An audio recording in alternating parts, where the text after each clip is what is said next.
Vous êtes-vous déjà demandé qui est réellement à l'autre bout du fil? Derrière chaque appel, chaque message, chaque connexion, se cache une histoire fascinante. L'histoire d'Athènes, une entreprise qui a façonné les communications modernes, pour le meilleur, et pour le pire. Origine de la marque, remontons à la fin du 19e siècle. Un inventeur nommé Alexander Graham Bell venait de révolutionner le monde avec son téléphone. En 1877, la Bell Telephone Company est née. Le rêve, connecter le monde entier par la voix. Mais Bell n'était pas seul. Gardiner Hubbard, son beau-père, un avocat astucieux, a vu le potentiel commercial de l'invention. Il a été le véritable moteur de l'entreprise. Le contexte était propice. La révolution industrielle battait son plein. Le besoin de communiquer à distance croissait de façon exponentielle. Le télégraphe ne suffisait plus. La voix humaine devait voyager. Les premières années ont été une bataille constante. Des concurrents surgissaient comme des champignons, essayant de reproduire la technologie de Bell. Mais la Bell Telephone Company avait un avantage crucial, les brevets de Bell. Hubbard, avec sa vision juridique, s'est chargé de les défendre avec acharnement. L'obstacle le plus important, cependant, était la méfiance du public. Beaucoup considéraient le téléphone comme une mode passagère, un jouet coûteux. Qui voudrait parler à quelqu'un à distance alors qu'il pouvait simplement écrire une lettre? La compagnie a dû démontrer la valeur de son invention, convaincre les gens que le téléphone était un outil indispensable. Un moment décisif a été la création des premiers centraux téléphoniques. De petits bureaux où des opératrices connectaient manuellement les appels. Cela a rendu le téléphone beaucoup plus pratique et accessible. Les gens ont commencé à voir le potentiel réel de la communication instantanée.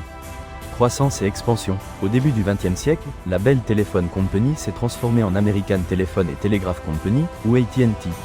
Sous la direction visionnaire de Theodore Vell, l'entreprise a adopté une stratégie audacieuse, le monopole. Vell pensait que le service téléphonique devait être universel, et qu'une seule entreprise pouvait le garantir. AT&T a acheté ses concurrents, a investi massivement dans la recherche et le développement, et a construit un réseau téléphonique qui couvrait tout le pays. L'entreprise est devenue un géant imparable, avec un pouvoir et une influence sans précédent. Des innovations telles que le cadran rotatif, les câbles transatlantiques et les systèmes de commutation automatique ont révolutionné les communications.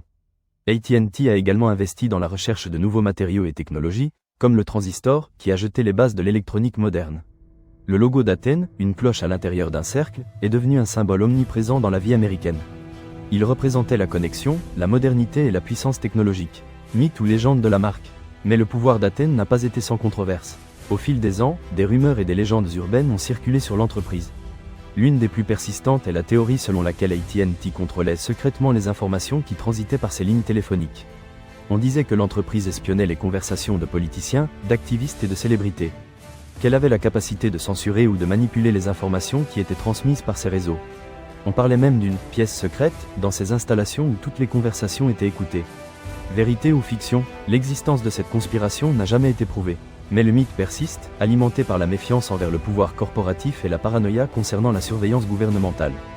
La réalité est qu'Athènes a collaboré avec des agences de renseignement à certaines occasions, mais l'idée d'une surveillance massive et systématique reste une rumeur sans fondement. Situation actuelle, aujourd'hui, AT&T est une entreprise très différente de ce qu'elle était au XXe siècle.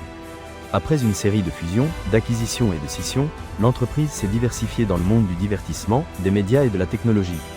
AT&T possède Warner Media, la société mère de HBO, CNN et Warner Bros. Elle est devenue un géant de la communication multimédia, en concurrence avec des entreprises comme Disney, Netflix et Amazon.